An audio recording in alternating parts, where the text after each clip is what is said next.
Bonjour tout le monde! Dans cette capsule, nous allons faire un lien entre la circonférence d'un cercle ainsi que le concept de taux et de proportion. Commençons tout d'abord par regarder ce que veut dire la circonférence d'un cercle. Le mot circonférence, c'est tout simplement un synonyme de périmètre.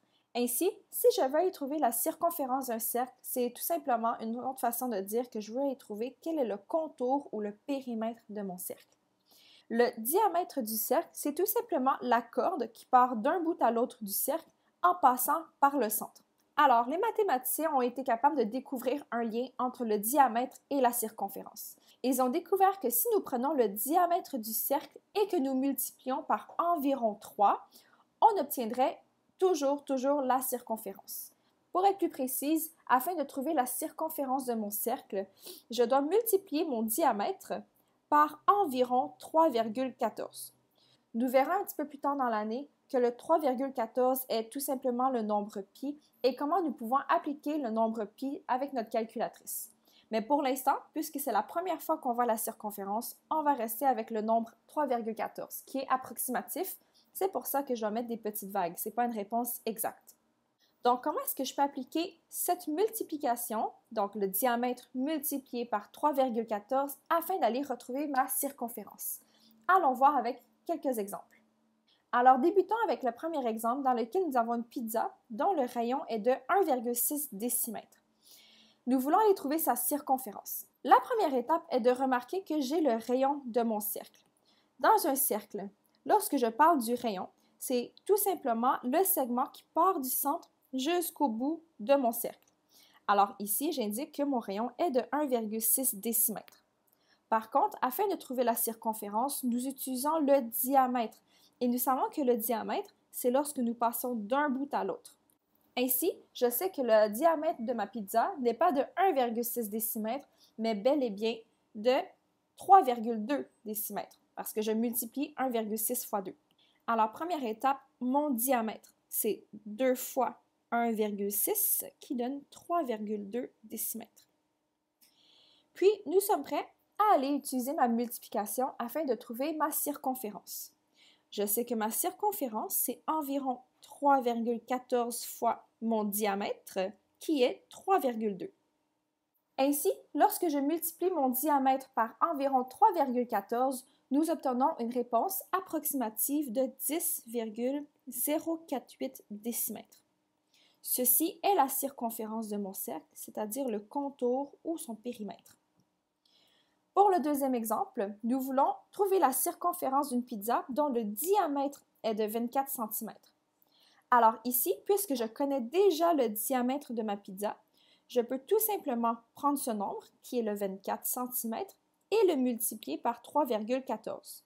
On obtient automatiquement ma circonférence. Ici, ça donne environ 75,36 cm. OK, maintenant, on va aller voir le troisième exemple et vous allez voir que nous allons faire un lien avec les proportions, donc ce qu'on a vu dans les autres sections de nos notes de cours. Je vais déterminer la distance que le point A va courir autour du cercle s'il fait 5,75 tours. OK, alors la première étape, c'est de se questionner. D'accord, il fait 5,75 tours, mais quelle distance est-ce qu'il va parcourir s'il fait seulement un tour? Pour faire ça, on va aller trouver la circonférence du cercle. Donc, pour trouver ma circonférence, j'ai besoin de 3,14 que je vais multiplier par mon diamètre. Le diamètre, c'est lorsque je pars d'un bout à l'autre du cercle. Par contre, ici, j'ai seulement le rayon. Alors, pour trouver le diamètre, c'est 8,5 que je dois multiplier une deuxième fois pour compléter l'autre moitié de ce segment. Alors ici, j'ai 3,14 que je multiplie par 8,5 fois 2. Si je rentre tout ça dans ma calculatrice, j'obtiens que faire un tour de cercle ou ma circonférence de cercle, c'est d'environ 53,38 mètres. Par contre, mon point A ne veut pas faire un seul tour, il veut en faire 5,75. Alors, la deuxième étape, nous allons aller établir une proportion. Alors, pour ma proportion, je sais que je fais 53,38 mètres pour un tour de cercle. Par contre, ma question, c'est de savoir combien est-ce qu'il va parcourir pour 5,75 tours. Pour résoudre cette proportion, on voit que je dois passer de 1 tour à 5,75 tours en multipliant par 5,75 et je dois effectuer le même calcul au numérateur.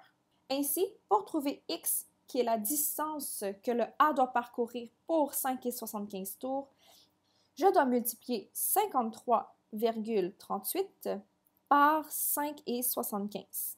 Et ceci me donne une réponse approximative de 306,94 mètres. Ceci est la distance que le point A va parcourir s'il fait 5,75 tours de cercle. Dernier exemple, je veux déterminer combien de tours le point B va courir autour du cercle s'il parcourt 1100 km. Alors, comme tout à l'heure, la première étape, c'est de se poser, mais s'il faisait un seul tour de cercle, quelle distance est-ce qu'il aurait parcouru? Alors, étape 1, on va aller trouver quelle est la distance pour un seul tour ou quelle est la circonférence du cercle. Pour trouver la circonférence, je dois multiplier 3,14 fois le diamètre. Et ici, on est heureux parce que nous avons déjà le diamètre du cercle qui est de 10 km. Ceci me donne que la circonférence de mon cercle est d'environ 31,4 km.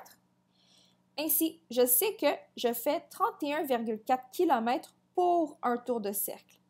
Mais mon point B ne fait pas 31,4 km, il en fait 1100. Alors, nous devons mettre une proportion afin d'aller trouver le nombre de tours qu'il va effectuer. Je le sais qu'il fait 31,4 km par tour. Alors, ça, c'est ma première fraction.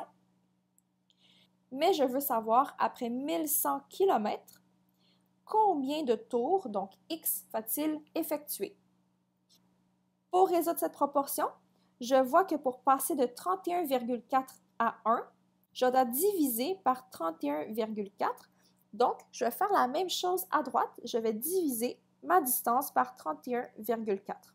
Ainsi, pour trouver le x qui est le nombre de tours, je sais que je dois faire 1100 divisé par 31,4 et ceci me donne une réponse approximative de 35,03 tours. Ainsi, lorsque mon point B il parcourt 35 tours de cercle, il aura effectué 1100 km. Et voilà, c'est tout pour aujourd'hui. Nous avons vu dans cette capsule comment trouver la circonférence d'un cercle et comment l'utiliser afin de résoudre des proportions. Bonne journée!